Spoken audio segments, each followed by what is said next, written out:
start. As our chairman reminded you, our neighbors are all the countries of the world now, so that we cannot relate our foreign policy just to a few countries around us, but have to think of practically every country in the world and take into consideration all the possible areas of conflict, trade, economic interest, etc. Stop. It has been recognized now that if there is a conflict on a big scale anywhere in the world, it is apt to spread all over the world, war has become indivisible, and therefore, peace is indivisible. Stop. Therefore, our foreign policy cannot limit itself to the nearby countries. Stop. Nevertheless, the nearby countries always have a special interest in one another, and India must inevitably, think in terms of her relations with the countries bordering her by land and sea. Stop para. What are these countries? Question mark. If you start from the last, Pakistan, I would also include Afghanistan, although it does not touch India's borders, Tibet and China, Nepal, Burma, Indonesia and Ceylon. Stop. In regard to Pakistan, the position has been a very peculiar one owing to the way Pakistan was formed and India was divided. Stop.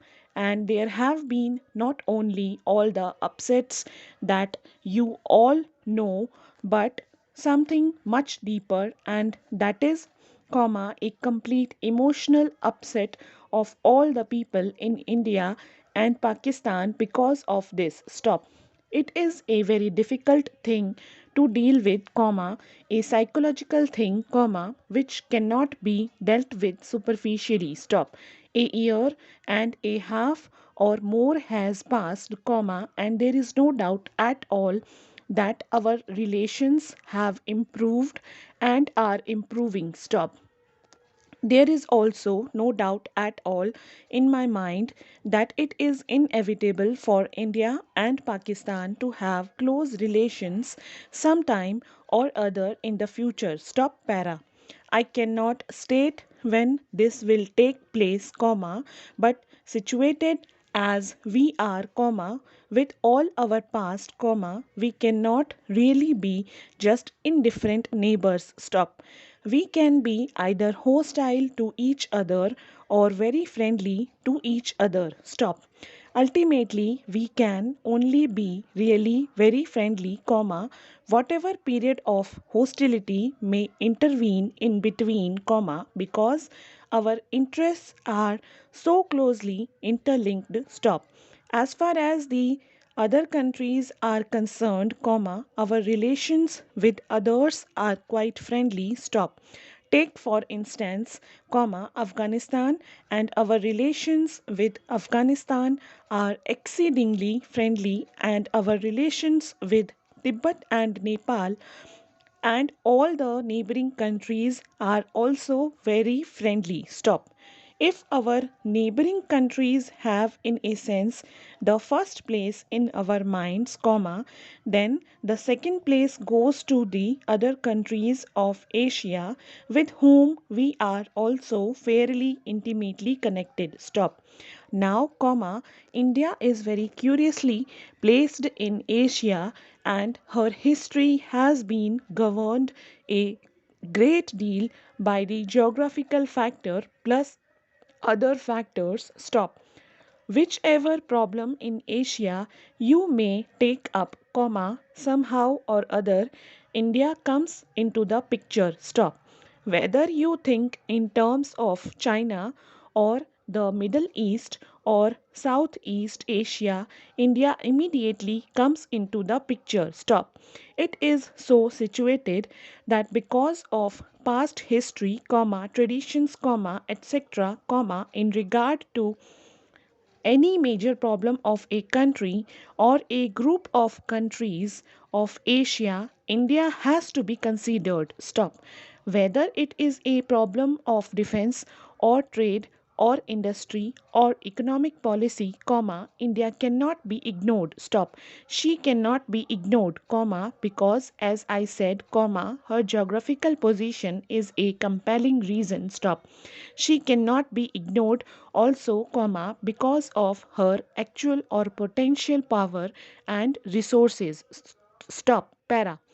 Therefore, comma, whatever our own views may be, comma, by virtue of her practical position and other reasons, comma, India is bound to play an important part in Asia, whether it is Western Asia or the Far East to Southeast Asia. Stop.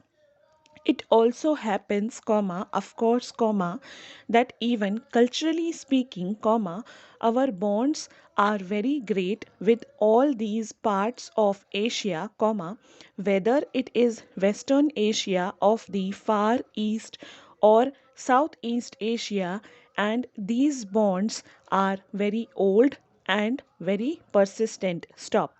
A very curious thing happened when, comma, roughly speaking, British power came to India and British dominion was established here. Stop.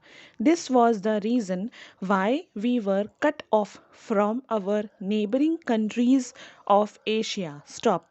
Our contacts were then with England across the seas, comma, and while to some extent we struggled against that domination and resented those contacts, comma, nevertheless, comma, they were there and we saw the world more and more through that window, comma, the British window. Stop.